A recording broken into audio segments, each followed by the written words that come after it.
نیکی کے کام، عبادت کے، تلاوت کے، ذکر کے، اللہ کے راستے میں نکلنے کے اعمال کرنا چاہتا تھا، مگر کیا کروں، شیطان عمل نہیں کرنے دیتا۔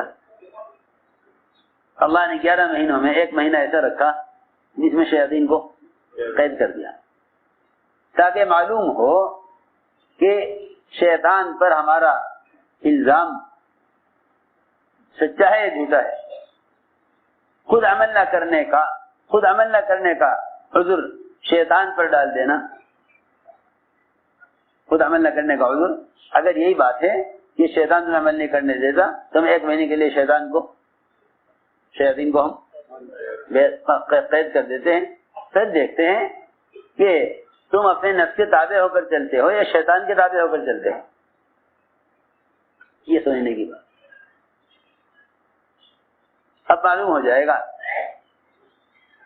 کہ بھائی یہ تو ہے بات ہے نہیں کہ جی وہ تو رمضان میں شیاطین قید ہو جاتے تو کوئی گناہ ہی نہیں ہوگا۔ اب پتہ چلے گا کہ تمہارے گناہ شیطان کی مدد سے ہیں، یہ تمہارے گناہ تمہارے نفس کی مدد سے ہیں۔ تم پر غلبہ کس کا ہے، نفس کا یا شیطان کا؟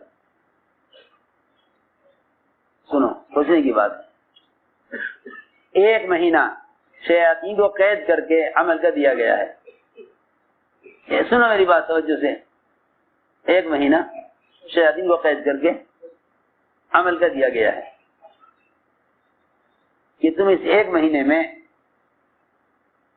اپنے نفس کو اتنا کچھ لو کہ اس وقت تمہارے لیے نفس کو کچلنا آسان ہے، کیونکہ شیطان نفس کے پالنے میں مدد کرتا ہے، شیطان نفس کو پالنے میں مدد کرتا ہے، شیطان نفس کو پالنے میں مدد کرتا ہے،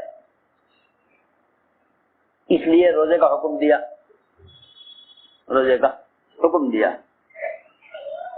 کہ نفس کے تقاضے روزے سے مارے جائیں۔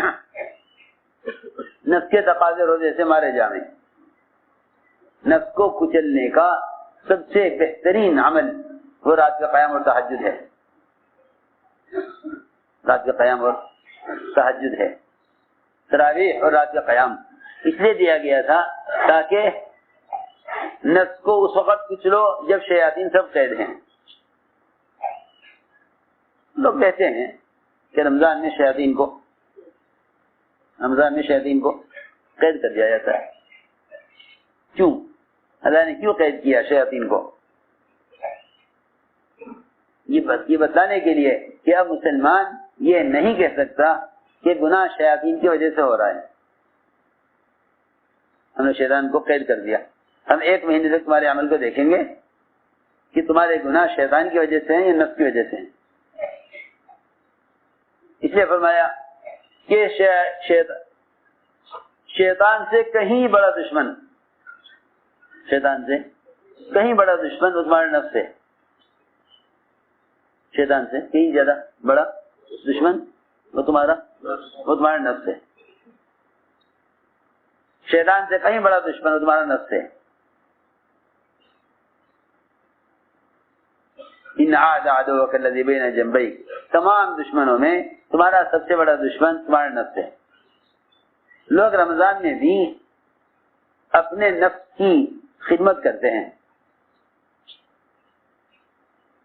جو سونے جاگنے کا جو معمول رمضان کے علاوہ وہی رمضان میں۔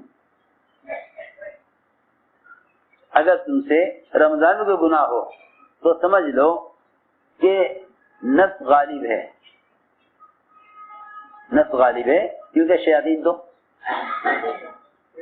قید کر دیے گئے۔ ایک فرشتہ کافی ہے، ایک شیطان کو قابو کرنے کے لیے اللہ رب العزت 7 فرشتے ایک پر مسلط کر دیتے ہیں، اور وہ شیطان ان فرشتوں سے چھوٹ نہیں سکتا۔ اللہ نے دکھلا دیا کہ اب تمہارے پاس یہ عذر نہیں ہے کہ گناہ تو تم کرنا نہیں چاہتے مگر شیطان نے کرا دیا، اب یہ عذر نہیں، کیوں کہ شیاطین قید کر دیے گئے۔ اس لیے روزہ دیا گیا ہے نفس کو کچلنے کے لیے، کہ شیطان کو تم نے یہاں قید کر دیا اور نفس کو تم کچل دو، اس سے روزے سے، اور نفس کو کچلو رات کے قیام سے۔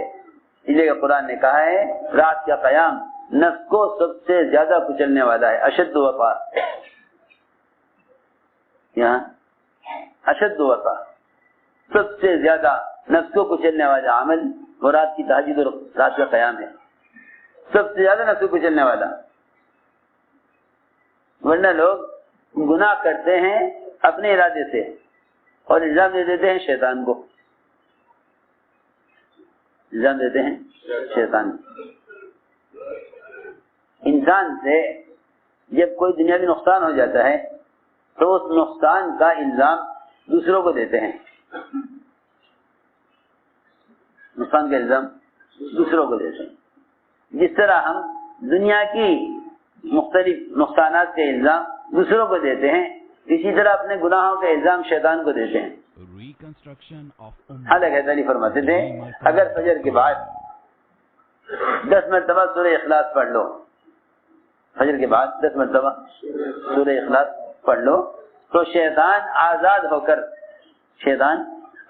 ہو کر باوجود پوری کوشش کے تم سے کوئی گناہ نہیں کرا سکتا۔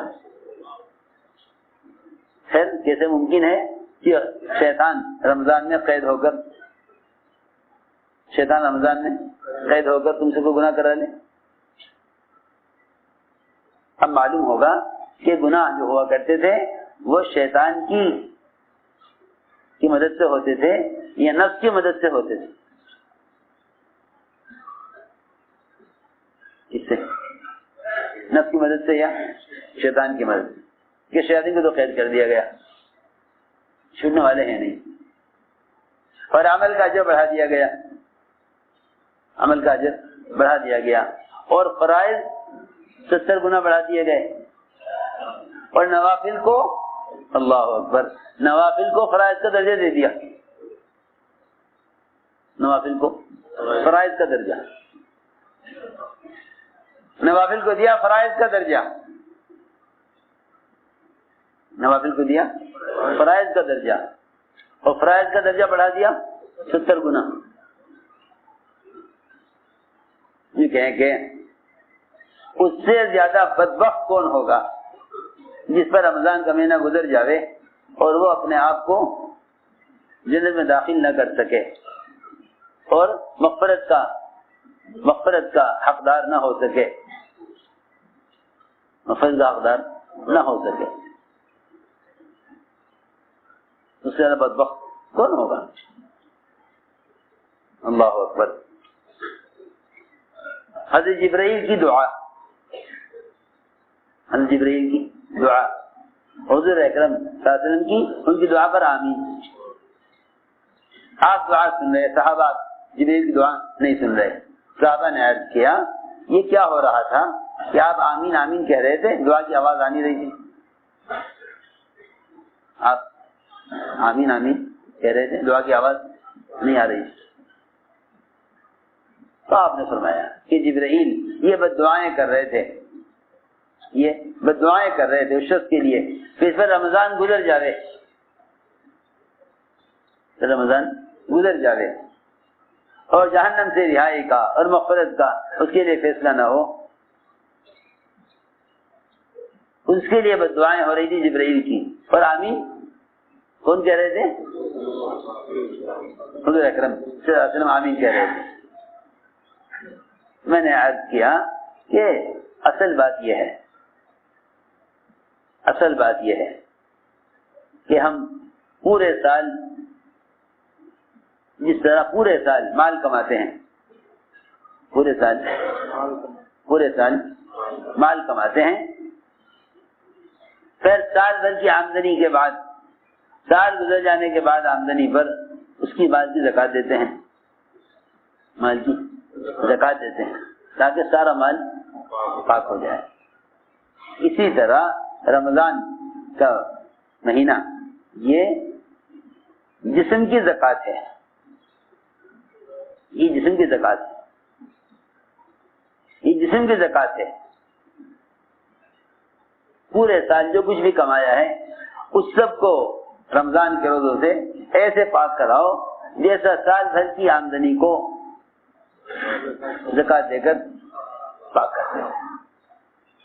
یہ جسم کی زکات ہے, جسم کی زکات ہے, یہ جسم کی زکات ہے. جیسے زکات دینا مال کو پاک کرنے کے لیے زکات ہے, اسے روزہ رکھنا جسم کو پاک کرنے کے لیے زکات ہے. انسان اپنے اعضاء سے نیکی بھی کماتا ہے, اپنے اعضاء سے مال بھی کماتا ہے. انہی اعضاء سے مال کما کر سال بھر کے بعد زکات دیتا ہے مال کی. انہی اعضاء سے جو کچھ اعمال کیے ہیں, ان سارے اعمال کو پاک کرا لیتا ہے رمضان کے روزے سے. اسی لیے فرمایا ہفتے سے ہفتے تک کے گناہ کے لیے جمعہ دیا گیا ہے. ہفتے سے ہفتے گناہوں کے لیے جمعہ دیا گیا ہے. سال سے سال تک کے گناہوں کے معافی کے لیے روزہ دیا گیا ہے. زندگی بھر کے گناہوں کو ایسا معاف کرانے کے لیے, اس کی معنی اس کو آج ہی جنا ہو, اس طرح گناہوں سے پاک ہونے کے لیے پوری زندگی میں حج ایک مرتبہ فرض ہے. زندگی میں حج ایک مرتبہ فرض ہے کہ حج زندگی بھر کے گناہوں سے پاک ہونے کے لیے, روزہ سال بھر کے گناہوں سے پاک ہونے کے لیے, اور جمعہ ہفتے بھر کے گناہوں سے پاک ہونے کے لیے. سوچو ایک آدمی اگر 2 دن غسل نہ کرے تو اس کی حالت کیا ہوتی ہے؟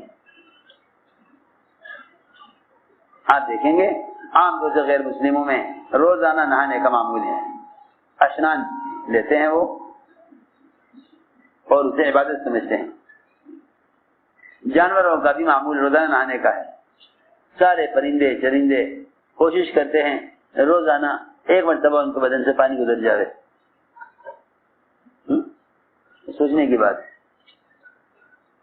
جب جسم کے اعتبار سے اپنے میل کچیل کو دور کرنے کے لیے روزانہ نہائے بغیر تسلی نہیں ہوتی, تو بتاؤ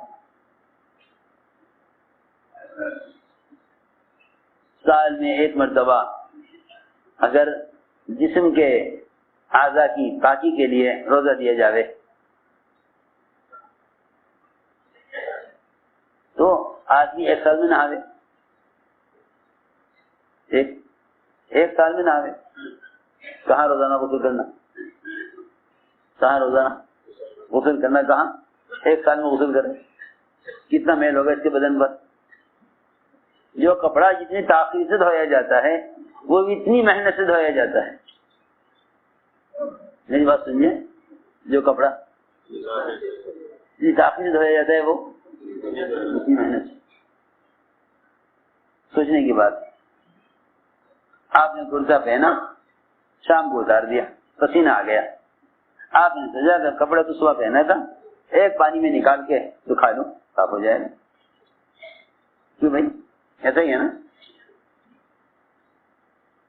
لیکن جو کپڑا جتنی تاخیر سے دھلے گا وہ اتنی زیادہ محنت سے دھلے گا. آپ جمعہ سے جمعہ کرتا اتاریں تو وہ دھوبی زیادہ محنت سے دھوئے گا. اس پہ صابن کے دھبے, اس پر مختلف قسم کے داغ لگے ہوئے ہوں گے, اس سے زیادہ محنت سے دھویا جائے گا. جو کپڑا صبح پہن کے شام کو اتار دیا اس سے زیادہ محنت کی ضرورت نہیں ہے. اس لیے فرمایا کہ روزے رکھتے رکھتے رکھتے رکھتے رمضان میں داخل ہوا کرو. روزے رکھتے رکھتے رمضان میں داخل. حضور اکرم صلی اللہ علیہ وسلم سب سے زیادہ روزے شعبان میں رکھتے. رمضان کے علاوہ جو زیادہ روزے رکھتے آپ شعبان میں. سارا ہی شعبان آپ کا روزوں کا گزرتا تھا تاکہ شعبان کے روزوں سے رمضان کے روزوں کا استقبال ہو. جس عمل کا یہ کہیں کہ جس آنے والے مہمان کا استقبال اس کی چاہت کی چیز سے نہ ہو، اس مہمان کی بے اکرامی ہوتی ہے۔ رمضان روزے لے کر آ رہا ہے، آپ جانتے ہیں آپ اپنے گھر میں آنے والے مہمان سے پہلے ہی فون کر کے پوچھ لیتے ہیں کہ آپ کا کھانے میں ناشتے میں کیا لینے کا معمول ہے، تاکہ آپ آنے سے پہلے اس کا انتظام ہو۔ آپ فلاں وقت پہنچیں گے، کھانے میں کیا لیں گے، آپ کے لیے آپ کے آنے سے پہلے انتظام کرنا پڑے گا۔ ایسے تو ہے نہیں کہ مہمان آ گیا آپ پوچھیں کہ آپ کیا کھائیں گے، کیوں بھائی؟ پہنچنے سے پہلے معلوم کیا جاتا ہے کہ آپ کا ناشتے میں کیا معمول ہے، کھانے میں کیا معمول ہے۔ اگر رمضان کے معمولات کا انتظام رمضان کے آنے سے پہلے نہیں ہے تو یہ مہمان آ کر پریشان ہوگا۔ آپ کا جو انتظام ہے وہ اس کی مزاج کے خلاف ہے، اس کی مزاج کے بالکل خلاف ہے۔ جس طرح نماز سے پہلے 2 رکعت تحیۃ المسجد یا تحیۃ الصلاۃ، یہ 2 رکعت فرض سے پہلے اللہ کے سامنے پیش ہونے کے لیے تیار ہونے کے واسطے 2 رکعت نماز پہلے پڑھ لو۔ اسی طرح تحیۃ الصیام بھی ہے، جس طرح تحیۃ الصلاۃ ہے، اسی طرح کیا ہے تحیۃ الصیام، اسی طرح تحیۃ الصیام ہے کہ تم رمضان کے روزوں کے لیے تم رمضان کے روزوں کا نفلی روزوں سے استقبال کرو، جیسے فرض نماز کا استقبال نفل نماز سے کرتے ہو۔ سمجھتے ہو بات؟ جیسے فرض نماز کا استقبال نفل نماز سے کرتے ہو، جس طرح فرض نماز کا استقبال نفل نماز سے کرتے ہو، ایسے فرض روزوں کا استقبال، کیونکہ جو نوافل کا اہتمام نہیں کرتے نماز میں، جو نوافل کا اہتمام نہیں کرتے نماز میں، ان پر فرائض بوجھ ہوتے ہیں، فرائض ان پر بوجھ ہوتے ہیں،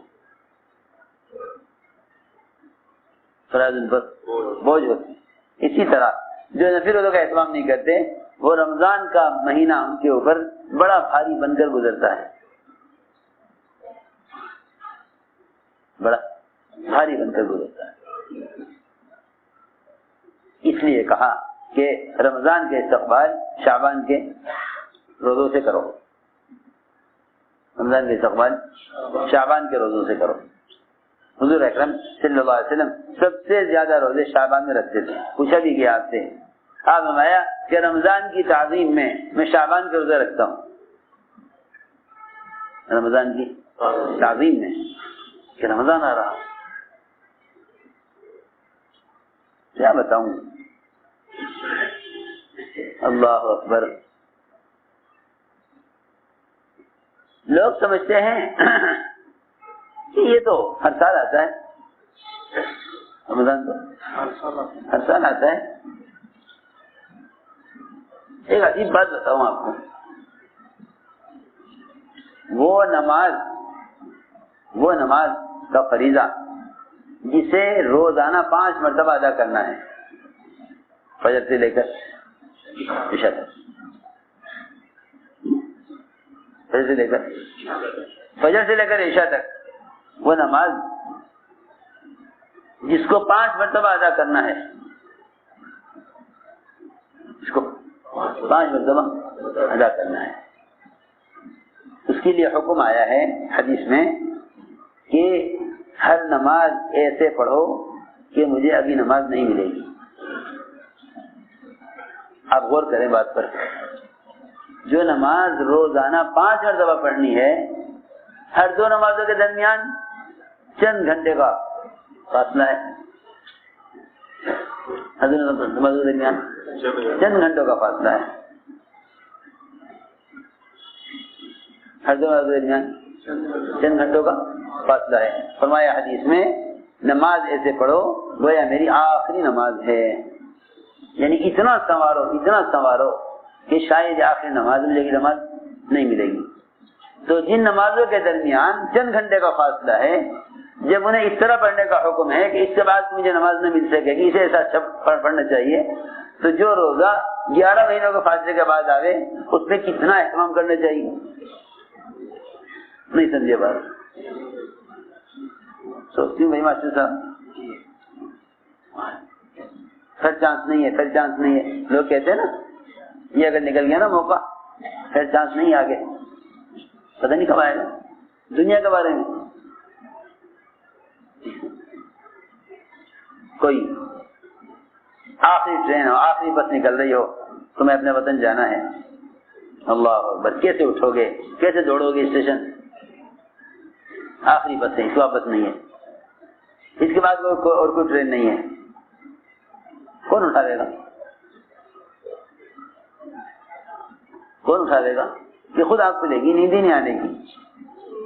سوچنے کی بات ہے، جن دو نمازوں کے درمیان چند گھنٹے کا فاصلہ ہے اسے فرمایا حدیث میں کہ نماز ایسے پڑھو گویا تمہاری یہ آخری نماز ہے، اب تمہیں اس کے بعد نماز نہیں ملے گی۔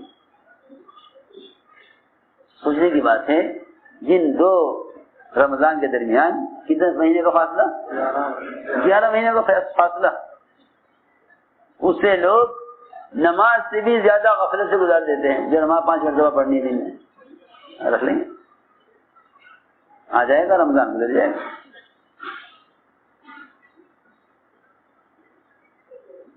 میرے دوستو عزیزو، اوندھے پیالے پر اگر دریا بھی گزر جاوے اس میں ایک قطرہ پانی کا نہیں ٹھہرے گا۔ اوندھے پیالے پر اگر دریا بھی گزر جاوے، اوندھے پیالے پر اگر دریا بھی گزر جاوے اس میں ایک قطرہ پانی کا نہیں ٹھہرے گا، ایک قطرہ بھی پانی کا۔ اور اگر سیدھا برتن آپ رات کو ٹوٹی کے نیچے رکھ دیں اپنے بیت الخلا میں، ایک ایک قطرہ اس میں سے ٹپکتا ہو ٹوٹی میں سے، صبح آپ کو لوٹا بھرا ہوا مل جائے گا نا۔ اور اگر برتن ہوتا ہے تو اس سے کیا گزر جائے؟ دریا گزر جائے اس کے اوپر سے، آپ برتن اٹھائیں گے آپ کو برتن خالی ملے گا۔ اس لیے میں نے عرض کیا کہ اللہ رب العزت ہر عمل میں اپنے بندے کی انابت اور طلب کو دیکھتے ہیں، انابت اور طلب کو دیکھتے ہیں کہ اس میں انابت کتنی ہے، اس میں طلب کتنی ہے۔ اس لیے فرمایا کہ رمضان کا مہینہ یہ اللہ تعالی سے 11 مہینے اس طرح گزارنے کے لیے یہ مہینہ آیا ہے کہ تم 11 مہینے کیسے گزارنا چاہتے ہو، جیسے 11 مہینے گزارنا چاہتے ہو ایسے مہینہ گزار دو، ایسے ہی مہینہ گزار 11 مہینے جیسے گزارنا چاہتے ہو۔ حضور اکرم صلی اللہ علیہ وسلم اس مہینے میں تیز آندھیوں سے بھی زیادہ سخی ہو جاتے تھے، تیز آندھیوں سے زیادہ سخی ہو جاتے تھے، تیز آندھی زیادہ سخی ہو جاتے تھے۔ آپ کی سخاوت تو انبیاء سے کہیں زیادہ ہے۔ وجہ اس کی یہ ہے کہ انبیاء علیہ السلام نے تو بادشاہت کے ساتھ سخاوت کی، آپ نے فقر کے ساتھ سخاوت کی، آپ نے فقر کے ساتھ سخاوت کی۔ سلیمان علیہ السلام، داؤد علیہ السلام، سب کی نبوتیں بادشاہت والی، سب کی نبوتیں بادشاہت والی، سب کی نبوتیں بادشاہت والی، بادشاہ ہو کر نبی۔ حضور اکرم صلی اللہ علیہ وسلم نے فاقے والی نبوت اختیار کی۔ اللہ نے فرمایا کہ مکے کے پہاڑ اور تہامہ کی وادیاں وہ آپ کے ساتھ سونا چاندی بن کر ساتھ چلتی۔ ایک تو یہ ہے کہ بادشاہ کا خزانہ ایک جگہ رکھا ہوا ہے، بادشاہ اپنے ملک میں اپنی دارالحکومت میں خزانے پر بیٹھا ہوا ہے، نہیں، یہ تو اور انبیاء کی بادشاہتیں ہیں۔ ہم تو آپ کو ایسی نبوت دیں بادشاہت والی کہ سونے چاندی کے پہاڑ آپ کے ساتھ ساتھ چلے جہاں آپ جائیں، سارا خزانہ ساتھ چلے، ہے کہ نہیں؟ مجھے تو فاقے والی نبوت چاہیے، مجھے فاقے والی نبوت چاہیے۔ سوچنے کی بات ہے، فاقے کے ساتھ سخاوت، بادشاہت کے ساتھ نہیں بلکہ فاقے کے ساتھ سخاوت. حضور اکرم صلی اللہ علیہ وسلم نے جو نبوت اختیار کی وہ فاقے والی نبوت اختیار کی. اس فاقے والی نبوت میں آپ رمضان مبارک میں تیز آندھیوں سے بھی زیادہ سخی ہو جاتے ہیں. تیز آندھی جتنا تیز چلے اس سے زیادہ آپ مال خرچ کرنے میں اس سے زیادہ تیز ہو جاتے تھے. تو میں نے عرض کیا کہ یہ مہینہ مواسات کا، خیر خواہی کا، اس لیے کہ مومن کے رزق کو اس مہینے بڑھا دیا جاتا ہے. مومن رزق کو اس مہینے میں بڑھا دیا جاتا ہے. صحابہ نے عرض کیا کہ کہاں ہم میں سے کوئی قابل ہے کہ کسی کو پیٹ بھر کر کھانا کھلاوے. اور ہمارا ایک گھونٹ لسی بنا انتظام ہو تو پانی کا ایک گھونٹ کسی کو پلا دو، ایک گھونٹ پانی کا کسی کو پلا دو.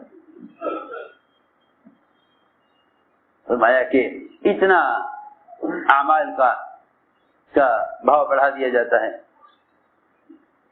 کہ رمضان کے علاوہ آدمی بڑے سے بڑا عمل کر کے وہ درجہ، وہ اجر حاصل نہیں کر سکتا جو رمضان میں چھوٹے عمل سے کر لیتا ہے. لیکن میرے دوستوں عزیزوں، بات یہ ہے کہ ہمارا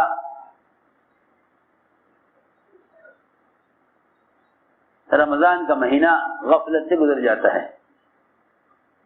غفلت سے گزر جاتا ہے. غفلت سے مہینہ گزر جاتا ہے. اس لیے یہ مہینہ اپنے نفس کو کچلنے اور اعمال میں سبقت کرنے کا مہینہ ہے. اعمال میں آگے بڑھنے کا مہینہ ہے. اور یہ خیال نہ کیا جاوے کہ یہ مہینہ عبادت و خلوت کا ہے، بلکہ یہ مہینہ سب سے زیادہ 11 مہینوں کے مقابلے میں جس طرح یہ مہینہ عبادت میں آگے بڑھنے کا ہے، اس طرح 11 مہینوں کے مقابلے میں یہ مہینہ دعوت میں آگے بڑھنے کا ہے. کہ میں نے عرض کیا تھا کہ شیطان دو چیزوں سے روکتا ہے، ایک دعوت سے، دوسرے عبادت سے. یہ مہینہ شیاطین کو قید کر دیا گیا تاکہ معلوم ہو جاوے کہ تمہیں اللہ کے راستے میں نکلنے سے شیطان روک رہا ہے، نفس روک رہا ہے. سوچنے کی بات، تمہیں اللہ کے راستے میں نکلنے سے شیطان روک رہا ہے یا نفس روک رہا ہے. شیطان کو قید کر دیے گئے. اب تمہارے پاس یہ عذر نہیں کہ شیطان نکلنے نہیں دیتا، کہ شیطان نے مجھے قید کر دیا. اب دیکھتے ہیں کہ تم نکلتے ہو کہ نہیں. حضور اکرم صلی اللہ علیہ وسلم نے رمضان کے مہینے میں خروج کر کے قیامت تک آنے والی امت کو بتلا دیا کہ رمضان خلوت کے لیے نہیں، رمضان کا مہینہ خلوت کے لیے نہیں، بلکہ رمضان کا مہینہ 11 مہینوں کے مقابلے میں اللہ کے راستے میں نکلنے کے اعتبار سے زیادہ موضوع ہے.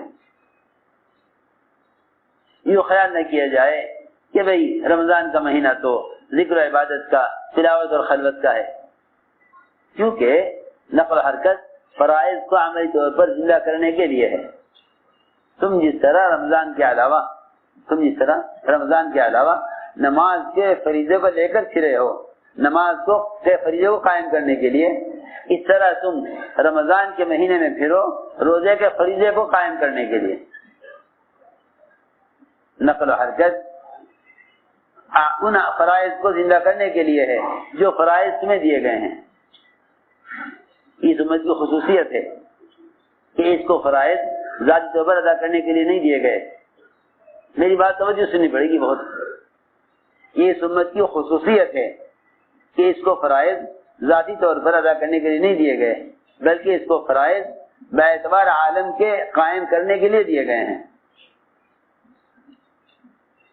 فرائض باعتبار عالم میں قائم کرنے کے لیے دیے گئے. تم نماز کو لے کر پھرو تاکہ نماز قائم ہو، تم روزہ لے کر پھرو تاکہ روزہ قائم ہو. رمضان میں نقل و حرکت کا نہ ہونا، رمضان کے مہینے میں خروج کا نہ ہونا، رمضان کے مہینے میں خروج کا نہ ہونا، وہ روزے کے فریضے کو امت میں سے ختم کر دینا ہے۔ دیکھو میری بات توجہ سننی پڑے گی بہت۔ عام طور سے لوگ یہ سمجھتے ہیں کہ جب ساری دنیا کو معلوم ہے کہ رمضان آ گیا، جب ساری دنیا کو خبر ہے کہ روزہ رکھنا ہے، سنوں میں آ رہی بات؟ ساری دنیا کو معلوم ہے کہ روزہ رکھنا ہے، اور ساری دنیا کو معلوم ہے کہ رمضان آ رہا ہے۔ دنیا جہان کے چینل، دنیا جہان کے نیٹ اور دنیا جہان کا یہ گند جتنے بھی آلات کی شکل میں ہے، جب اس کے ذریعے ساری دنیا میں معلوم ہو گیا کہ رمضان آ رہا، پھر رمضان میں پھرنے کی کیا ضرورت ہے؟ پھرنا تو اس لیے ہوتا کہ بھائی لوگوں کو روزے کی خبر نہیں ہے۔ بس یہی خیال غلط ہے، یہی خیال غلط ہے۔ میری بات توجہ سننی پڑے گی، میری بات بہت توجہ سننی پڑے گی۔ یہی خیال غلط خیال ہے، یہی خیال غلط خیال ہے۔ لوگ یہ سمجھتے ہیں تبلیغ میں نکلنا اس لیے ہے تاکہ دوسروں کو بھی عمل کی خبر ہو جائے۔ نہیں، ایسا نہیں ہے۔ تبلیغ میں نکلنے کا مقصد یہ نہیں کہ دوسروں میں عمل کا تعارف ہو جائے۔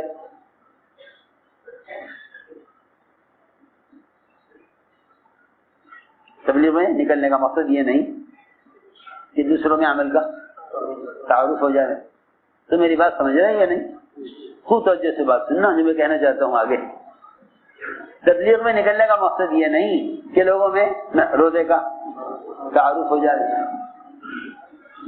کیونکہ آپ دیکھ رہے ساری دنیا میں اس وقت جشن منایا جا رہا ہوگا، جگہ جگہ پھول پتیاں، جگہ جگہ جو ہے بازار سجائے جا رہے ہوں گے، سب بدعتیں ہیں، کیونکہ شیطان قید تو ہو رہا مگر وہ اپنے قید ہونے سے پہلے تمہیں ان فرائض کی ادا کرنے کے لیے ایسے رسمی طریقے بتا جاوے گا کہ تم پورا رمضان اس میں گزار دو گے، پورا رمضان اس میں گزار دو گے۔ وہ عمل کو رواجی بنا دیتا ہے۔ میری بات توجہ سے سننا، رمضان میں نکلنے کا مقصد صرف روزوں کا تعارف کرانا نہیں، وہ تو ساری دنیا میں ہو رہا، ہر جگہ سوال، ہاں بھائی چاند ہو گیا نہیں ہو گیا، چاند ہو گیا نہیں ہو گیا، معلوم ہے لوگوں۔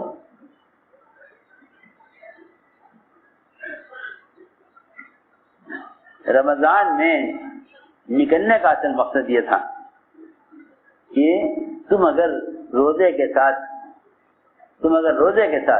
اللہ کے راستے میں نکل کر روزے کی دعوت دو گے تو اس دعوت سے لوگوں میں روزہ رکھنے کی استعداد اور رغبت پیدا ہوگی، کیونکہ تبلیغ اعلان کے لیے نہیں ہے، تبلیغ عمل کی استعداد پیدا کرنے کے لیے ہے۔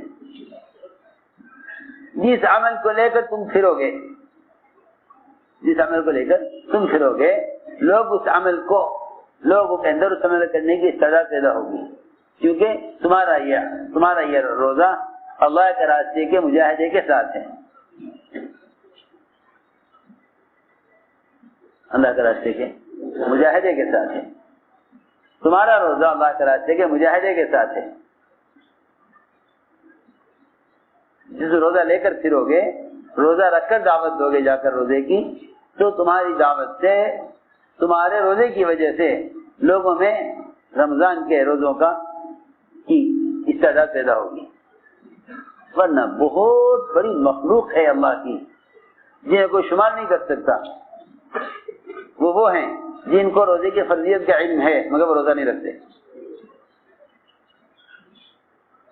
وہ روزہ آج تک لوگ یہ سمجھتے ہیں تبلیغ کو ہلکا اس لیے سمجھتے ہیں کہ وہ سمجھتے ہیں بات پہنچانے کے لیے تبلیغ ہے، اور بات تو ساری دنیا میں پہنچ ہی چکی ہے۔ دنیا جہان کے جو ہے چینل، دنیا جہان کے آلات وہ اعلان کر رہے ہیں رمضان کا، رمضان آ گیا، رمضان آ گیا، ہاں آ گیا، معلوم ہے، تاریخیں بنی ہیں، کیلنڈر بنے ہوئے ہیں، خبر ہے سب کو رمضان کا مہینہ اس تاریخ میں، اس تاریخ میں، ایک دن دو دن آگے پیچھے ہوگا، آ جائے گا رمضان۔ شوال آ گیا, ذوالقعدہ آ گیا, ذوالحجہ آ گیا, محرم آ گیا, رمضان بھی آ جائے. میں کچھ کہنا چاہتا ہوں, تبلیغ کا مقصد عمل کا تعارف کرانا نہیں ہے, بلکہ عمل کو لے کر پھرنا اس لیے ہے تاکہ تمہارے عمل کو لے کر پھرنے کی وجہ سے لوگوں میں اس عمل کی استعداد پیدا ہو, لوگوں میں اس عمل کی استعداد پیدا ہو. یہ مقصد تھا اصل. اس لیے حضور اکرم صلی اللہ علیہ وسلم صحابہ کو رمضان میں لے کر نکلے. یہ نہیں کہ بھائی روزہ رکھنے ہیں, یہ بھی تو فرض ہے, یہ بھی تو فرض ہے.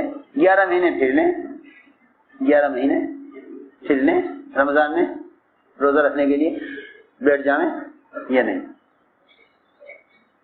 نہیں, بلکہ اگر تم اسلام کی فتح چاہتے ہو, کوئی ملک فتح ہو گیا, علاقہ فتح ہو گیا, نہیں, یہ اسلام کی فتح نہیں ہے. اسلام کی فتح مکہ ہے. اسلام کی فتح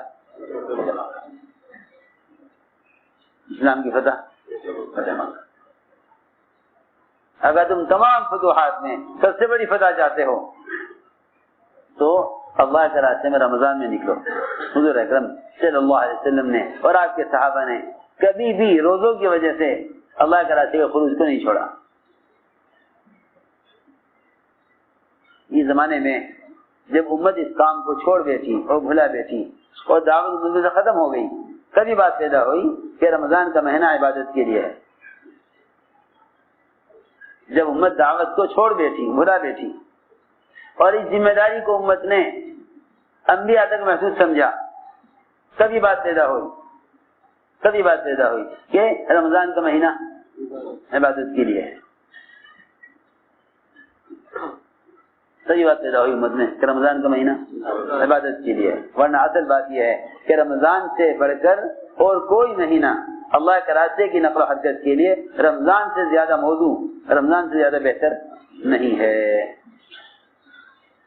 دیکھو حج کا خط پڑھو سارے کام کرنے والوں کے لیے, جس میں رمضان میں اللہ کے راستے میں نکلنے کے فضائل اور رمضان میں اللہ کے راستے میں نکلنے کی ضرورت اور اہمیت, اور رمضان میں نکلنے میں 11 مہینوں کے مقابلے میں زیادہ دعوت کے مقاصد کے حاصل ہونے کو حضرت نے بیان کیا ہے. اس لیے صحابہ کرام رمضان میں اللہ کے راستے میں نکلتے تھے.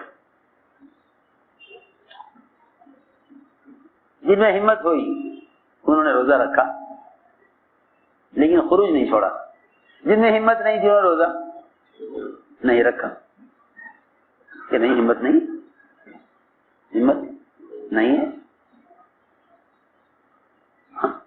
ہمت نہیں ہے کہ اگر ہمت نہیں روزہ رکھنے کی تو مت رکھو, مگر خروج مت چھوڑو.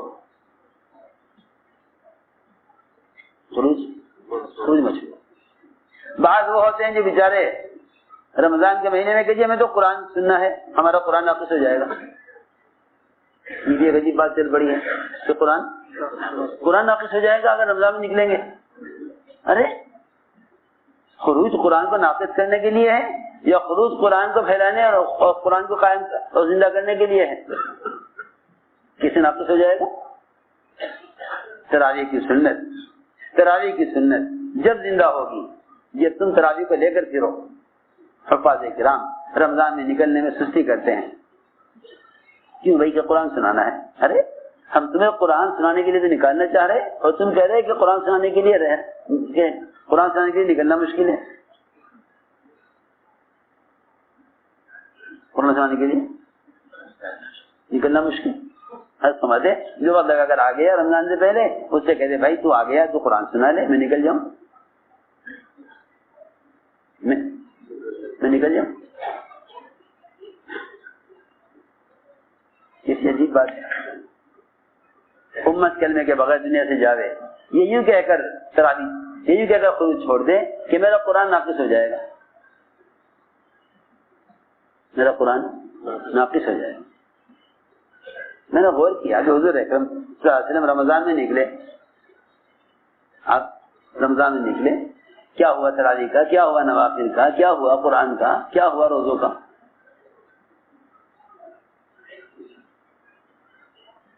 عجیب بات ہے اس زمانے میں یہ ذہن بن گیا امت کا کہ بھائی رمضان تو ذکر و تلاوت کا، خلوت و عبادت کا مہینہ ہے. رمضان میں صحابہ کو نکالا، روایت میں ہے یہ روزہ نہیں رکھا، یہ روزہ نہیں رکھا. ان سے روزہ داروں نے یوں نہیں کہا تم نے روزہ کیوں نہیں رکھا، کسی نے یہ نہیں کہا تم نے روزہ کیوں نہیں رکھا، کیا نہیں رکھا. یہ روزہ رکھا، ان سے لوگوں نے یہ نہیں کہا کہ تم نے روزہ کیوں رکھا. روایت میں ہے جس میں طاقت ہمت ہوئی سفر میں اس نے روزہ رکھا، اور جس میں طاقت نہ ہوئی اس نے روزہ نہیں رکھا، مگر اللہ کے راستے کے خروج میں رمضان کی وجہ سے کمی نہیں کی. جب یہ مہینہ اللہ تعالی سے عبادت میں کمال پیدا کرنے کے لیے ہے تو سوچنا چاہیے کہ یہ مہینہ دعوت میں کتنا کمال پیدا کرنے کا ہوگا. مہینہ دعوت میں کتنا کمال پیدا کرنے کا ہوگا، کیونکہ دعوت عبادت کو جمع کرنے سے دین میں پختگی پیدا ہوتی ہے. اسی لیے اللہ نے فرمایا قرآن میں وَمَنْ أَحْسَنُ قَوْلًا مِّمَّنْ دَعَا إِلَى اللَّهِ وَعَمِلَ صَالِحًا، کہ جو دعوت اور عمل کو دونوں کو جمع کر لے ایک ساتھ، دونوں کو اکٹھا جمع کر لے، دعوت اور عبادت دونوں کو اکٹھا جمع کر لے. یہ دعوت عبادت دونوں کو اکٹھا جمع کر لے، اس سے زیادہ اچھا دین، اس سے زیادہ پختہ مذہب اور ہو کس کا سکتا ہے. قرآن تو اس کو استفہام انکاری کہہ رہا، کیا اللہ استفہام انکاری، استفہام انکاری ہوتا ہے تاکید کے لیے. اللہ تعالی سوال کھڑا کر رہے ہیں، سوالیہ جملہ ہے. قرآن کی آیت سوالیہ جملہ ہے کہ اس سے زیادہ اچھا اور پختہ مذہب ہو کس کا سکتا ہے. رمضان کے علاوہ تم اللہ کے راستے میں نکلو، اس پر بھی یہ فرما دیا کہ اس سے زیادہ اچھا دین ہو کس کا سکتا ہے جو دعوت دیتے ہوئے عمل کرے. تو پھر رمضان کا مہینہ جو اللہ تعالی کی طرف سے اللہ اکبر حضرت فرماتے تھے جب اس رمضان کے مہینے میں عبادت کا بھاؤ اتنا بڑھا دیا گیا، عبادت کا بھاؤ اتنا بڑھا دیا گیا تو رمضان کے مہینے میں اللہ کی طرف سے دعوت پر اجر کتنا بڑھے گا. اس لیے یہ مہینہ اللہ کے راستے میں پھرنے کا مہینہ ہے، کیونکہ خروج فرائض کو زندہ کرنے کے لیے ہے. خروج فرائض کو زندہ کرنے کے لیے ہے. تم رمضان کے علاوہ نکلو تو اس میں قیام اور قرآن اور روزہ یہ تین چیزیں نہیں ہوں گی. قیام، صیام اور قرآن یہ تین چیزیں نہیں ہوں گی. نہ قیام، نہ صیام اور نہ قرآن. اور اگر رمضان میں نکلو تو یہ تین چیزیں ملیں گی. ان تین چیزوں کے ساتھ خروج ہوگا، روزہ اور قرآن اور نماز. اور یہ فرمایا کہ جو اللہ کے راستے میں نکل کر 1000 آیتیں تلاوت کر لے، اللہ کے راستے میں نکل کر 1000 آیتیں تلاوت کر لے، اللہ تعالیٰ اس کا نام انبیاء، صدیقین، شہداء اور صالحین کی جماعت میں لکھ دیتے ہیں. سوچو تو صحیح، کہاں نام لکھا جاتا ہے؟ انبیاء، صدیقین، شہداء اور صالحین. صالحین کا نام آخر میں لائے، یہ نہیں کہا صالحین، انبیاء، صدیقین، شہداء، نہیں. یہ باتیں میری یاد رکھیے سب جو میں کہہ رہا. آخر میں لائے صالحین کا نام. سمجھتے تھے جب تک انبیاء، صدیقین، شہداء والی محنت کسی علاقے میں نہیں ہوگی اس وقت تک صالحین تیار نہیں ہوں گے. صالحین کو آخر میں لائے تو یہ نتیجہ ہوگا محنت کا، نتیجہ ہوگا محنت کا کہ اگر انبیاء، صدیقین اور شہداء والی محنت انبیاء صدیقین اور شہداء والی محنت کسی علاقے میں ہوگی تو وہاں صالحین تیار ہوں گے. یہ سب بیان کا ٹکڑا میں عرض کر رہا. اسی طرح حضرت کے بیان میں ہے کہ انبیاء صدیقین شہداء ان 3 لائن کی محنت کرنے والوں کی محنت کا نتیجہ ہوگا صالحین. حرمین میں کوئی عبادت کرے بیٹھ کر تلاوت کرے تو یہ اجر نہیں جو تبلیغ میں نکل کر ملے گا. تم ہر عمل خیر کو اللہ کا راستہ اس لیے کہنے لگے ہو تاکہ خروج سے بچ جاؤ. یہ بھی ایک غلط خیال ہے کہ بھائی سب اللہ کا راستہ ہے، سب اللہ کا راستہ ہے، تاکہ امت میں سے نقل و حرکت ختم ہو جائے.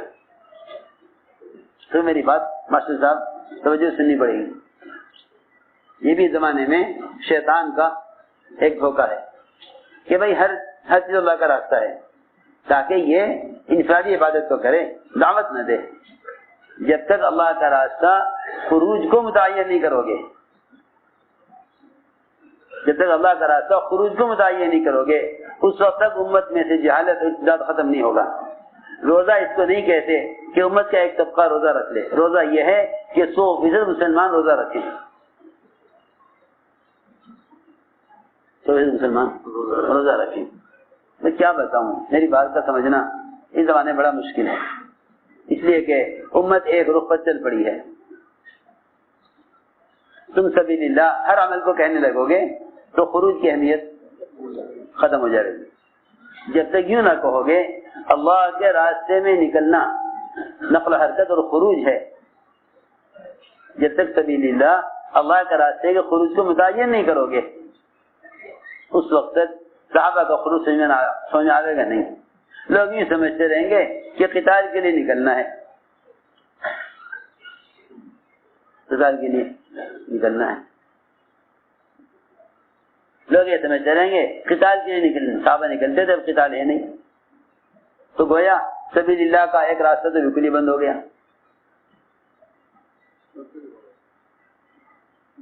اسی لیے فرمایا وَأَنفِقُوا فِي سَبِيلِ اللَّهِ، اللہ کے راستے میں پھرنے پر مال خرچ کرنے میں کمی نہ کرو.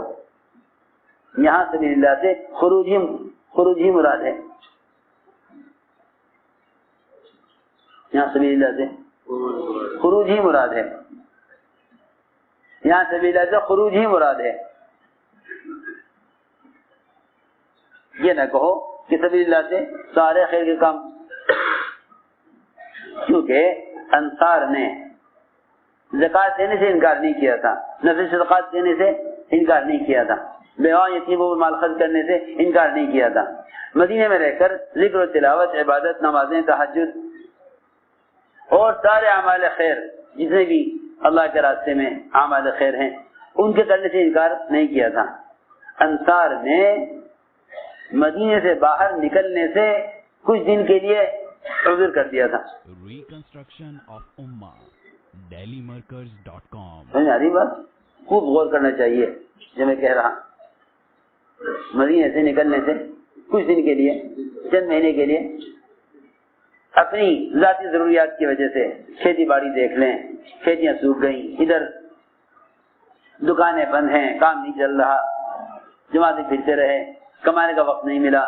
خیر ادھر اتنی فرصت نہ ملی کہ اپنے گھر درست کر لیتے، مٹی کے کچے کچے گھر وہ بارش سے متاثر ہو جائیں، ان کی کچھ مرمت کر لیں.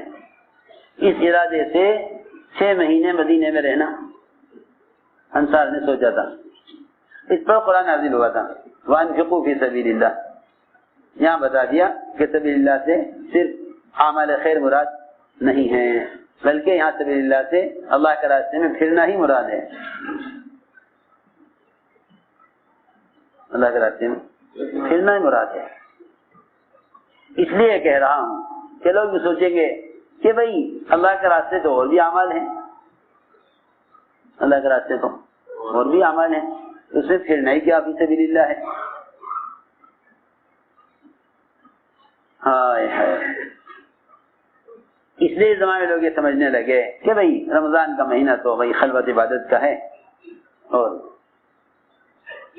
باقی رمضان کے علاوہ نکل جاؤ. ارے رمضان میں اس نے نکالا تھا تاکہ تمہارے اللہ کے راستے میں رمضان میں نکلنے سے روزے کا اور قیام کا اور قرآن کا،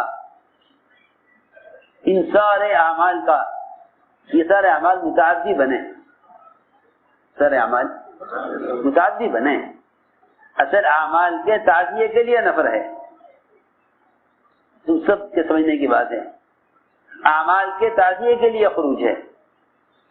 اس لیے جو اہمیت عمل کو متعدی کرنے کی ہے وہ اہمیت خروج کی ہے۔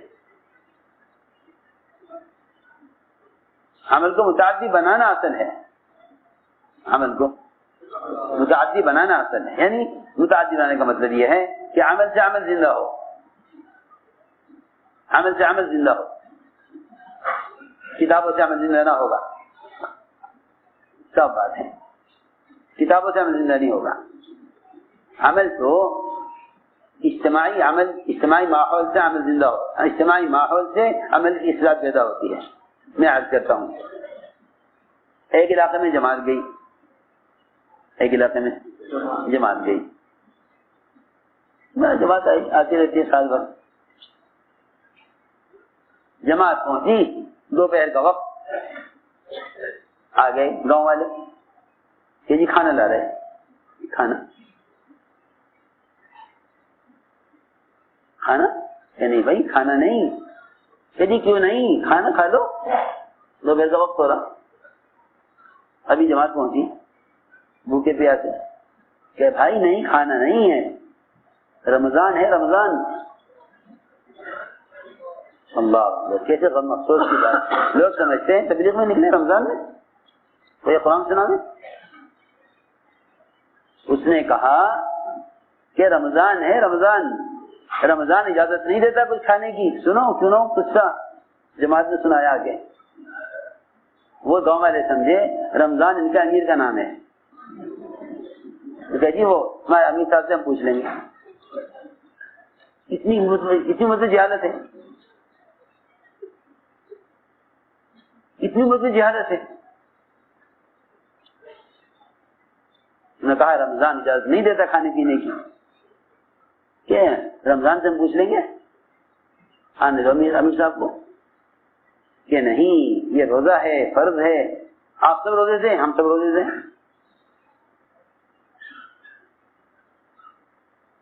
لوگ یہ سمجھتے ہیں کتابیں لکھ دی، دین آ گیا، جسے پڑھنا ہو عمل کرنا ہو کتاب میں پڑھ لے، عمل کر لیں۔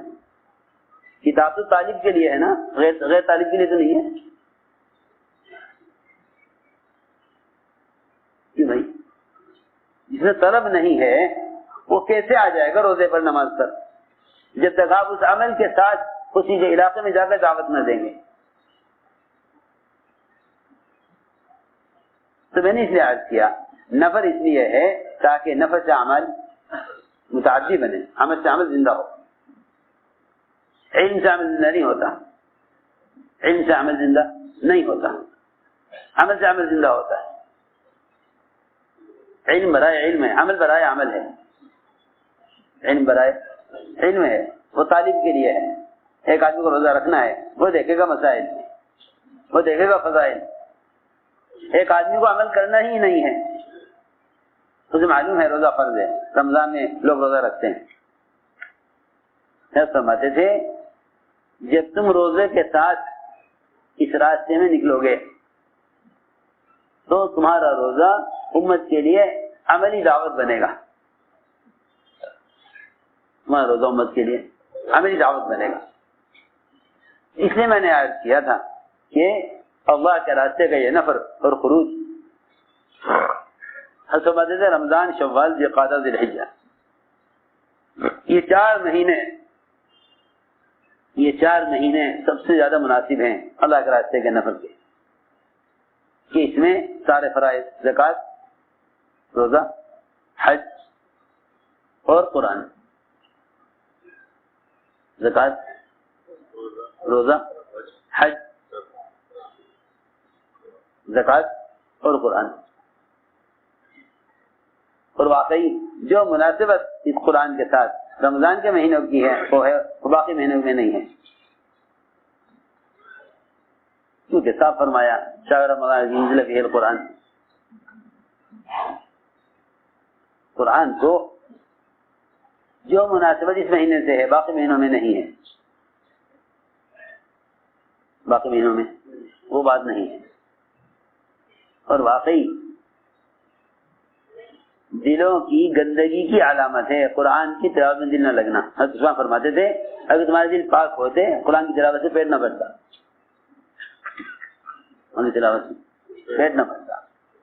وہ تو جب روح عادی ہو جاتی ہے اعمال کی اور روح کو اس کی غذا ملتی ہے، ہماری اصل میں روحیں مردہ ہیں، ہماری روحیں مردہ ہیں، وہ اعتبار جسم کے تو زندہ نظر آتی ہیں مگر بے اعتبار روح کے روحیں مردہ ہیں۔ ہماری روحیں بے اعتبار روح کے مردہ ہیں، بے اعتبار جسم کے زندہ ہے۔ اور میری بات یاد رکھیو، بے اعتبار جسم کے تو کافر کی روح بھی زندہ ہے، بے اعتبار جسم کے کافر کی روح بھی زندہ ہے، بے اعتبار جسم کے کافر کی روح زندہ ہے۔ اگر مسلمان اعمال بے اعتبار روح کو بے اعتبار اعمال کی زندہ نہیں کرتا تو پھر کافر کی روح میں مسلمان کی روح میں کیا فرق ہے؟ ہاتھ پیر آنکھیں دماغ کافر کا بھی چل رہا ہے، کس سے؟ روح سے۔ اگر اس روح سے مسلمان کا جسم چل رہا تو پھر کافر کے جسم اور مسلمان کی روح میں کافر کی روح میں کیا فرق ہے؟ مسلمان کافر کی روح میں کیا فرق ہے؟ اگر روح بے اعتبار جسم کے چلے، روح بے اعتبار روح کے چلے، اس کی تقویت کے لیے غذا آسمان سے آئی ہے۔ جس طرح انسان کا بدن زمین سے بنا ہے، اس کی تقویت کے سارے سامان کہاں سے ملیں گے؟ زمین سے ملیں گے۔ کہ انسان کا بدن مٹی سے بنا ہے، انسان کا بدن مٹی سے بنا ہے، سارے بدن کو کی جو ہے قوت اور اس کی پرورش کے سارے اسباب زمین سے ملیں گے۔ گیہوں اس کو چاہیے، ناج اس کو چاہیے، شکر، چونا، لوہا، مختلف قسم کی جسم کے اندر ضرورت، نمک اس کو چاہیے۔ سارے عناصر اور سارے اجزاء انسان کے جسم کو زمین سے چاہیے، انسان کے جسم کو۔ یہ مر رہا کہ شوگر کم ہو گئی، یہ مر رہا کہ اس میں وٹامن سی ڈی ختم ہو گئی، یہ حال یہ جسم کا ہے۔ اسی طرح روح مرتی ہے، اسی طرح روح مرتی ہے۔ ہم سمجھتے ہیں میری روح زندہ ہے کہ میں زندہ ہوں، نہیں، ایسی روح تو کافر کے پاس بھی ہے، ایسی روح تو کافر کے پاس بھی ہے۔ روح سے بدن کا حرکت میں رہنا روح کا زندہ ہونا نہیں ہے، بلکہ روح سے عبادات میں آگے بڑھنا یہ روح کا زندہ ہونا ہے۔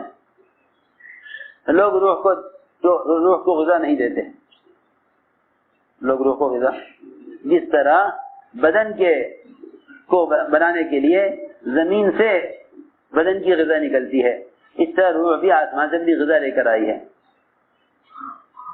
روح بھی آسمان سے اپنی غذا لے کر آئی، روح بھی آسمان سے غذا لے کر آئی۔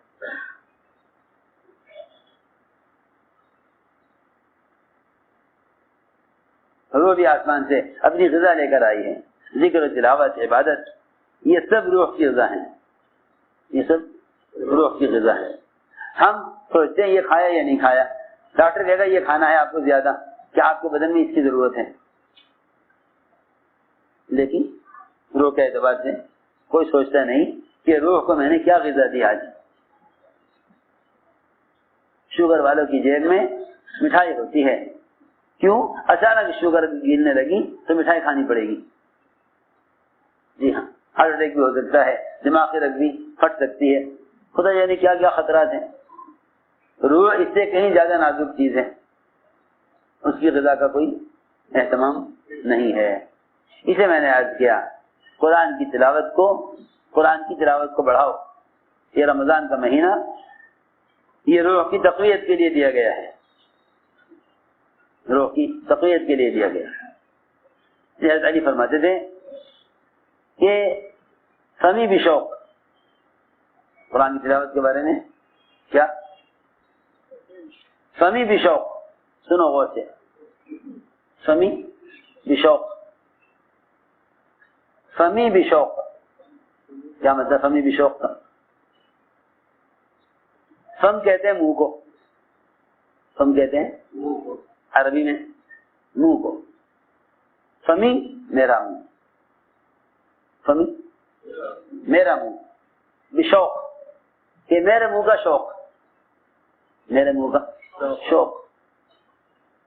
کسی کو اپنی زبان کی جذخاروں میں اچار اچھا لگے, کسی کو چٹنی اچھی لگے, کسی کو میٹھا زیادہ اچھا لگے, کسی کو نمکین زیادہ اچھا لگے. ہائے ہائے, یہ منہ کا شوق نہیں ہے,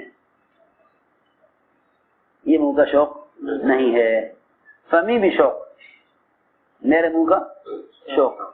تو یہ فمی بھی شوق جو ہے اس کا ترجمہ ہوا میرے منہ کا شوق. اور یہ شارٹ ہے کہے گا, یہ کیا ہے, کیا کہتے ہیں اس کو, شارٹ. کیوں بھائی یہی کہتے ہیں نا, مخفف, عربی میں کہتے ہیں مخفف. یہ پورے قرآن کا مخفف ہے, پورے قرآن کا شارٹ. فا سے سورہ فاتحہ, میم سے سورہ مائدہ, یا سے سورہ یونس, با سے بنی اسرائیل, شین سے سورہ شعراء, واو سے والصافات, قاف سے سورہ قاف. یہاں سورہ قاف سے لے کے سورہ ناس سے. روزانہ قرآن کی تلاوت کا یہ معمول بنا لو. سورہ فاتحہ سے لے کر پڑھو سورہ مائدہ تک ایک دن, اگلے دن سورہ مائدہ سے سورہ یونس تک. سمجھے نہیں, کہاں تمہارے ماسٹر صاحب, تم نے سارا دماغ لگا دیا حساب میں اور دنیا کی چیزوں, اب سمجھ میں نہیں آ رہی. فاتحہ سورہ فاتحہ, فاتحہ سے لے کر مائدہ تک, اور مائدہ سے لے کر سورہ یونس تک. یہ ہو گیا فمی. آگے بھی شوق, با سے بنی اسرائیل, شین سے سورہ شعراء, آگے واو والصافات, اس کے آگے قاف, سورہ قاف, اور سورہ قاف سے لے کر آخر قرآن تک سورہ ناس. کتنے ہو گئے, 7 ہو گئے نا, یہ 7 منزلیں ہو گئی. یہ معمول بنا لو, مگر ہے نہیں شو. ہائے ہائے, رمضان میں دیکھا ایک صاحب کو اخبار دیکھ رہے, میں نے کہا یہ رمضان میں اخبار دیکھ رہا, اس سے زیادہ نقصان میں کون تاجر ہوگا جس کی دکان سے لوگ گاہک آ کے گزر جانے بیٹھا اخبار دیکھتا رہے.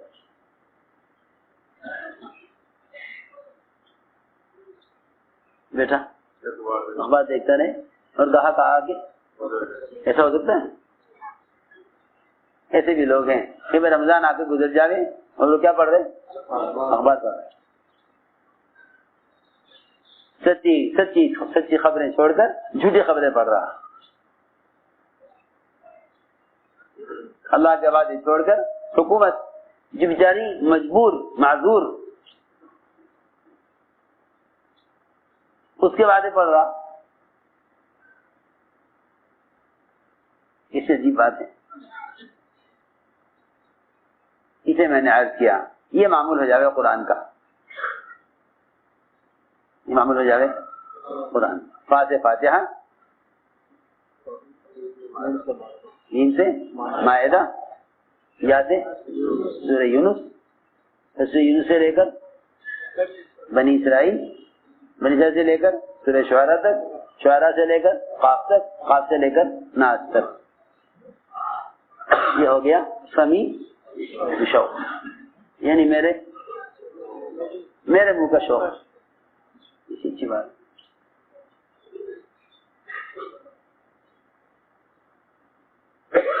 اس لیے کہا کہ تم قرآن کو لے کر نکلو اللہ کے راستے میں. ہمیں تو تراویح کو زندہ کرنا ہے, مسجد. جس گاؤں میں جا کے تراویح پڑھو گے گاؤں والے کہیں گے اچھا تراویح بھی کوئی عمل ہے. میں حیران ہوں, لوگ عبادت کے لیے خروج کو چھوڑتے ہیں, حالانکہ عبادت کو قائم کرنے کے لیے خروج ہے.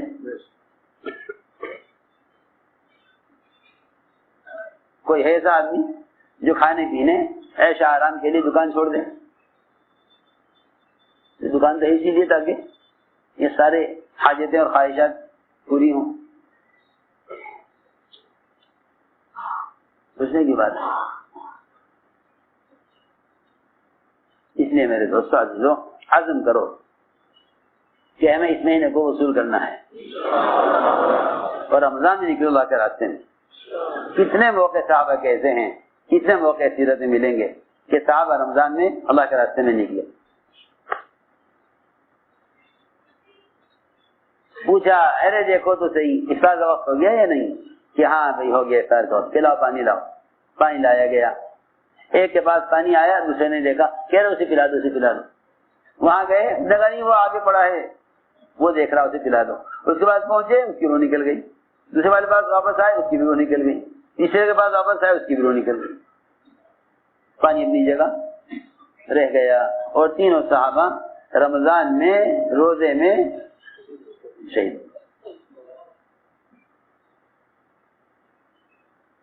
خروج میں اللہ کے راستے میں نکلنے کے روزے کے ساتھ بڑے فضائل ہیں, بڑے فضائل ہیں. اور اصل میں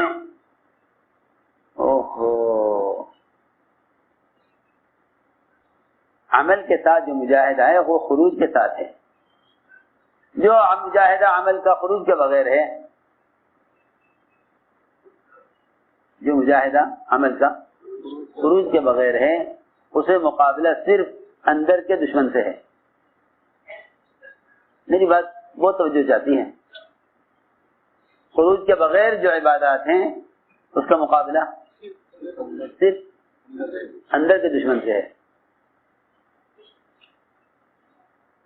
اندر کے دشمن سے. اور یاد رکھیں میری بات, خروج کے ساتھ جو مجاہدہ ہے اس میں مقابلہ باہر کے دشمن سے ہے. اسلام کو جو نقصان باہر کے دشمن سے ہے وہ اندر کے دشمن سے نہیں ہے.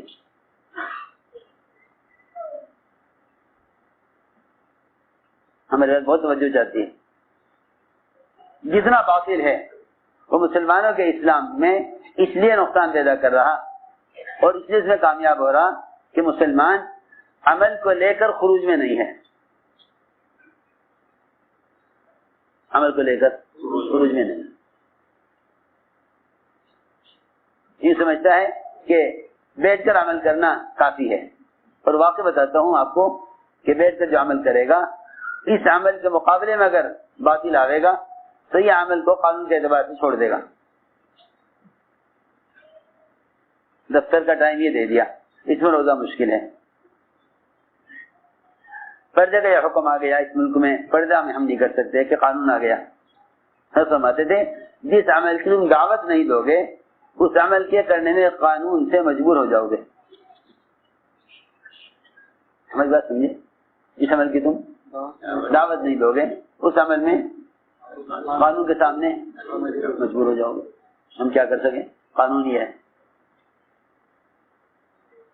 اس لیے یاد کر رہا کہ عمل کو لے کر پھرو ہر فریضے کے ساتھ, حج کے ساتھ بھی, روزے کے ساتھ بھی, نماز کے ساتھ بھی, ہاں زکوٰۃ کے ساتھ بھی, ہر عمل کو لے کر پھرو. ہمارے ایک بزرگ تھے,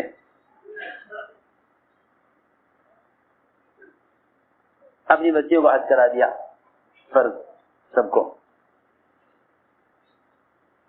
اللہ نے بہت بیٹیاں دی, بہت بیٹے دیے, سب کو کرا دیا. 2-4 سال گزرے, وہ کہنے لگی ہیں بیٹیاں شادیاں ہو گئیں, بیٹیاں کہنے لگی ابا جی حج کرنا چاہ رہے ہیں. تو بھائی حج تو میں تمہیں کرا دیا. کہ نہیں ہم تو نفل حج کرنا چاہ رہے ہیں. میں نے کہا کہ دیکھو نفل حج کی ضرورت نہیں, حج کر لیا فرض کافی ہے. وہ یہ سمجھی کہ شاید ان کے پاس خرچ کا انتظام نہیں ہے. سب نے کہا بیٹیوں نے ابا جی ہم آپ سے ایک پیسہ نہیں لینے کے, ہمارے سب کے پاس اپنے حج کا انتظام ہے. اللہ, ہمارے لیے صاحب نے کیسے لوگ تیار کیے تھے, ہمارے لیے صاحب کے بڑے معتمد ساتھی میں تھے. نے ساری بیٹیوں کو جمع کیا, بیٹیوں کو اور دامادوں کو اور بیٹوں کو, ان کی بہوؤں کو جمع کیا, سب کو جمع کر کے کہنے لگے کہ جب تمہارے پاس نفلی حج کا انتظام ہے اور تم اپنے خرچ پر نفلی حج کرنا چاہتے ہو تو اس سے زیادہ بہتر یہ ہے کہ امت کا وہ طبقہ جو ابھی تک حج کے فرض سے بھی واقف نہیں ہے، تم یہ خرچ وہاں کر دو، جماعت بنا کے چلے جاؤ، تاکہ جو امت حج نہیں کر رہی وہ حج فرض کرنے پر آ جائے۔ تو ساری لڑکیوں کے، لڑکوں کے، دامادوں کی وہی نقد جماعت بنائی اور سب کو افریقہ کے ملکوں میں بھیج دیا جاؤ، تم تو نفلی حج کر لو اور امت فرض حج بھی نہ کرے، جاؤ ملکوں میں جاؤ، وہاں جا کے امت کو حج کے فریضے کی طرف دعوت دو۔ تمہارے ذریعے سے کتنے لوگ ایسے ہوں گے جو تمہاری کوشش پر حج کے لیے آئیں گے۔ چنانچہ حج سے 6 مہینے پہلے سارے خاندان کی جماعتیں بنا کے، عورتوں کی، مردوں کی، سب کو وہ سارا خرچہ جو نفلی حج کے لیے جمع کیا تھا سب کو آنے۔ تمہارے پاس پیسہ ہے تو تم یہ پیسہ نفلی حج میں کیوں خرچ کر رہے؟ اس سے کیوں نہیں خرچ کرتے کہ امت حج ادا کرنے پر آ جائے؟ سمجھے بات؟ یہ بات کو کوئی سوچ سکتا ہے؟ ایک حج کرایا، باقی سارے بہویں داماد، جی ہاں، سب کو جمع کر کے، سب کو جمع کیا، بات کی ان سے تو خرچہ ہے تمہارے پاس، خرچہ ہے، یہ سارا خرچہ ان کے لیے ملکوں کو رخ بنا کے سب کو روانہ کر جاؤ۔ امت کا وہ طبقہ جو حج چھوڑے ہوئے ہیں انہیں جا کے حج کے لیے تیار کرو، تم تو حج کر چکے۔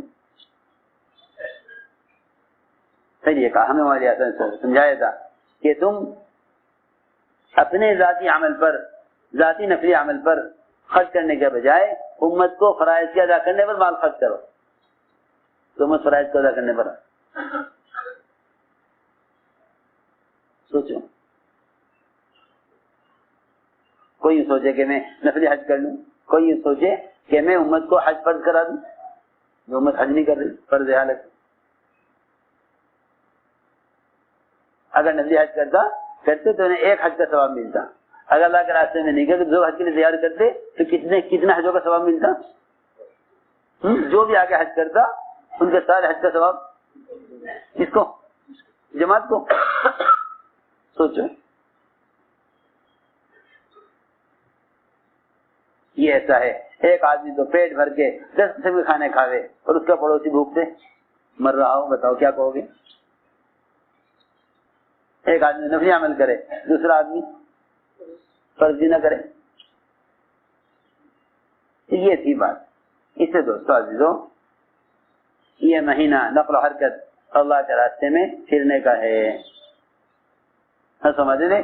یہ مہینہ ایسا گزار لو کہ پھر 11 مہینے اس کے مطابق گزریں، سمجھتے کہ جو یہ چاہے کہ اس کا پورا سال رمضان کی طرح گزرے، وہ رمضان کو رمضان کی طرح گزار لے، رمضان کو رمضان کی طرح گزار۔ اس لیے عزم کرو، ارادے کرو کہ انشاءاللہ ہمیں اپنی ذات سے کرنا ہے اور اس مہینے کو وصول کرنا ہے، اس مہینے کو وصول کرنا ہے، اس مہینے کو ہمیں وصول کرنا ہے۔ اللہ تعالی ہر ایک کے عمل کو دیکھ رہے ہیں، اس میں کتنی انابت، کتنی طلب اور کیا کوشش کے لیے کرتا ہے۔ نیچے کر لو کہ انشاءاللہ رات کا قیام تو چھوٹے گا نہیں۔ اب پتہ چلے گا کہ ہمارے عمل میں جو غفلت شیطان کی وجہ سے دی ہے، نفس کی وجہ سے، اندر کے دشمن کو تو کھلا رہے، پلا رہے، پال رہے۔ بتاؤ زیادہ خوف جنگل کے سانپ کا ہے یا گھر کے اندر کے سانپ کا؟ بولو ہاں، زیادہ کس کا ہے؟ جنگل میں سانپ ہے ان کا ڈر ہے، جو گھر میں سانپ ہے؟ بولو پہلے کسے مارو گے؟ گھر کے سانپ کو، اور کیا؟ باہر سے آپ راستے بند کریں گے، جنگل سے سانپ نہ آ جائے، وہ تو آگے گا نہیں آئے گا، تیرے گھر میں سانپ موجود ہے، پہلے اس کی فکر کرنا، کیوں بھائی؟ ہاں، اس لیے میرے دوستوں عزیزوں، نفس کو کچلنے والا یہ عمل ہے، نفس کو کچلنے والا عمل۔ اپنے آپ کو بتکلف عمل کے لیے تھکاؤ، عمل کے لیے تھکاؤ. ہم سمجھتے تھے جو عمل تم نے سہولت سے کر لیا، تھکان سے پہلے تھکان سے پہلے. عجیب بات ہے، لوگ جب تھک جاتے ہیں تو عمل چھوڑ دیتے ہیں، حالانکہ تھکان پر عمل کی ابتدا ہوتی ہے، اور لوگ تھکان پر عمل کی انتہا کر دیتے ہیں.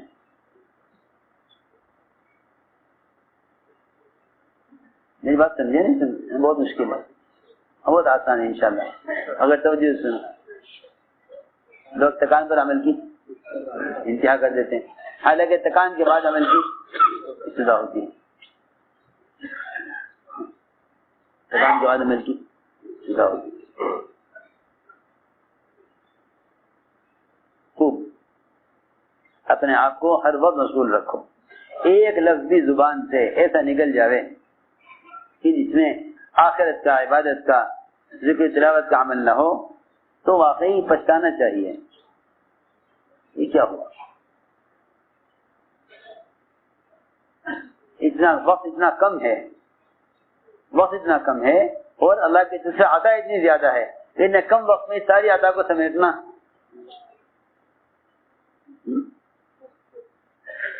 ایک دکان ہو، ایک دکان میں مالک ہو، 10 گاہک آ جائیں ایک ساتھ، بتاؤ کیا کرتا ہے؟ 10 کے 10 کو مشغول کر دیتا ہے. اسے کپڑا دکھلا رہے گا، اسے قلم دکھلا رہا ہوگا، اسے سامان یہ دیکھو جی یہ دیکھو، سب کو چاہے گا مشغول کر دوں. کوئی واپس نہ چلا جائے گا، کوئی واپس یہ دیکھ کر کے دکان میں رشے سب کو مشغول کر دے گا. کسی ہاتھ میں دیکھے آپ یہ دیکھو، آپ یہ دیکھو، آپ یہ دیکھو، چاہے کوئی ایک گاہک بھی واپس نہ چلا جائے گا. ہم یہ سوچتے ہیں یہ عمل چھوڑ دو، یہ عمل کر دو، یہ عمل چھوڑ دو، یہ عمل کر دو. سارے عمل کیسے کروں؟ وہ تو اپنی دنیا کے لیے سب کو مشغول کر لے، اور ہم عبادت کے ایک عمل کو کر کے دوسرے کو چھوڑ دیں. لوگ رات کو تراویح پڑھ لیتے ہیں، قیام چھوڑ دیتے ہیں. حضرت عمر فرماتے تھے کہ جس تراویح کی وجہ سے تم رات کا قیام چھوڑ دیتے ہو، یہ رات کا قیام تراویح سے افضل ہے. رات کا قیام تراویح سے افضل ہے. تراویح میں تھک گئے اور تہجد چھوٹ گئی. جی ہاں، عام طور سے ہوتا ہے. اور تراویح پڑھ کے سجانے کب تک؟ عین وقت اٹھیں گے، 2 لقمے کھائیں گے جلدی سے اور روزہ رکھ لیں گے. حضرت فرماتے ہیں جس تہجد چھوڑ کر سو رہے ہو وہ تہجد افضل ہے تراویح سے. جی ہاں، اور لوگ تراویح میں تھک جائیں اور تہجد چھوڑ دیں.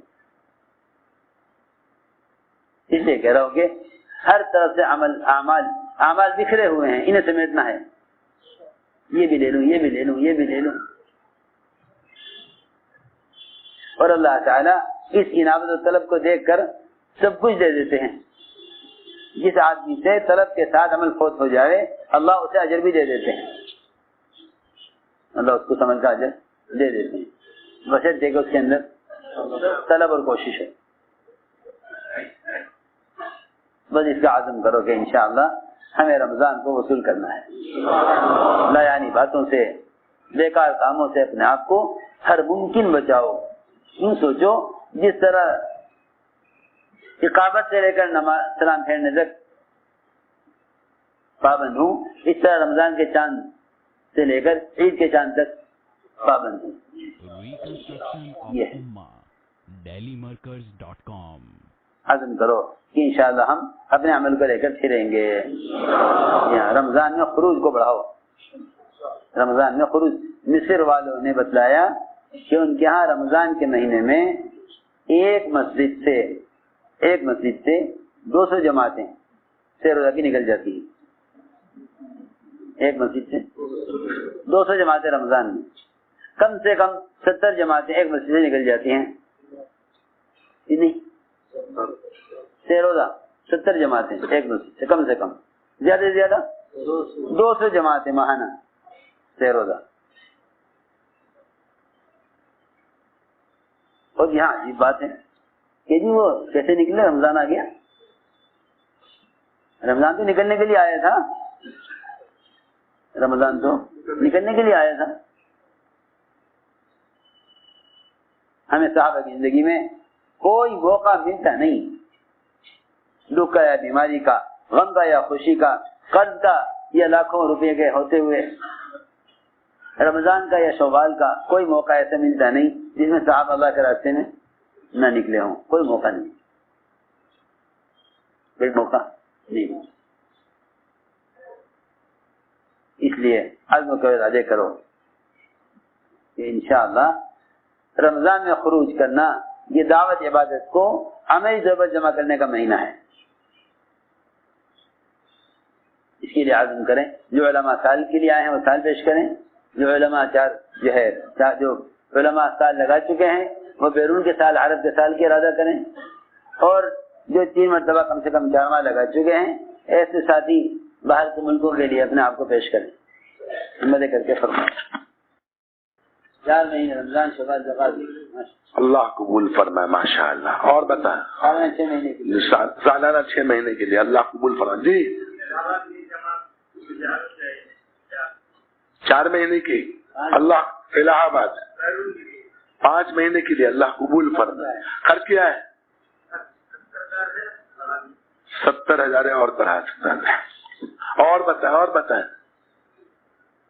جن کے 3 دفعہ 4 مہینے لگ چکے ہوں 5 مہینے کے لیے، جو علماء سال کے لیے آئے ہیں سال کے لیے پیش کر. جی 5 مہینہ اوکھلا کی جماعت اللہ قبول فرمائے. اور بتائیں. جی میرٹھ کی جماعت کتنا خرچ ہے 70,000. جی اور بتائیں میرٹھ کی جماعت. جی 4 مہینے 5 مہینے اللہ قبول فرمائے. جی 2 ماہ مع مستورات اللہ جی اللہ قبول فرمائے. جی اور بتائیں. انگول کی جماعت 5 مہینے کے لیے اللہ قبول فرمائے. جی اللہ قبول فرمائے. جی اللہ قبول فرمائے. 26 جماعتیں بھی موجود ہے 5 ماہ کے. اللہ جی گنٹور کی جماعت اللہ قبول فرمائے. اور بتائیں. جی خرچ بتائیں. 1 لاکھ روپے اللہ قبول فرمائے. جی کتنا خرچ ہے. جی 50,000 روپے. جی کتنا خرچ ہے 50,000 اللہ قبول فرمائے. اور بتائیں کتنا خرچ 1 لاکھ روپے اللہ قبول فرمائے. اور بتائیں.